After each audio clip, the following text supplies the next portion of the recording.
Today's Sunshine Note is titled, At the Foot of the Cross. When he had received the drink, Jesus said, "It is finished." With that, he bowed his head and gave up his spirit. John 19, verse 30. I was helping with a spiritual retreat that involved students from several different schools. After a long day, all the kids were supposed to be in their cabins, and I was getting ready for bed.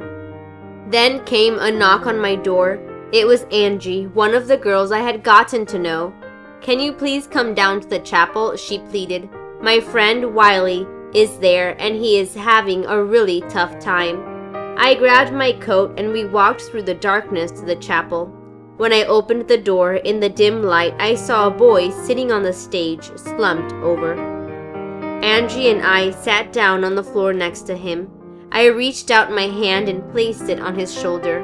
"Hey, are you okay? Can I help you?" I asked quietly. Through tears, he told me the story of how he had started choosing the wrong kind of friends. Before he knew it, he was doing things he thought he would never do. Now he felt trapped in the friendships, trapped in the habits, and trapped in the guilt.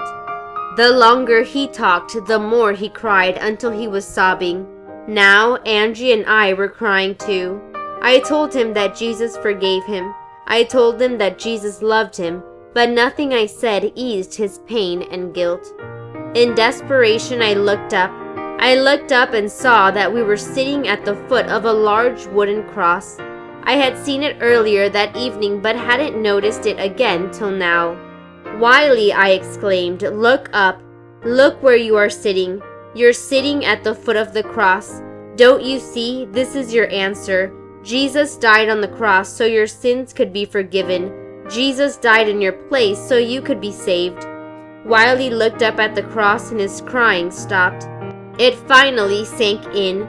He finally got it. He sat there in silence for a long time thinking about the cross and all that it means.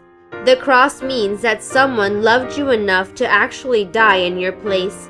The cross means that when Jesus said, "It is finished," he had won the war against evil. The cross means that you're forgiven. The cross means that you don't need to carry around guilt. The cross means that you are saved. And the cross means that you are deeply loved. When he had received the drink, Jesus said, "It is finished." With that, he bowed his head and gave up his spirit. John 19, verse 30. May God bless you today.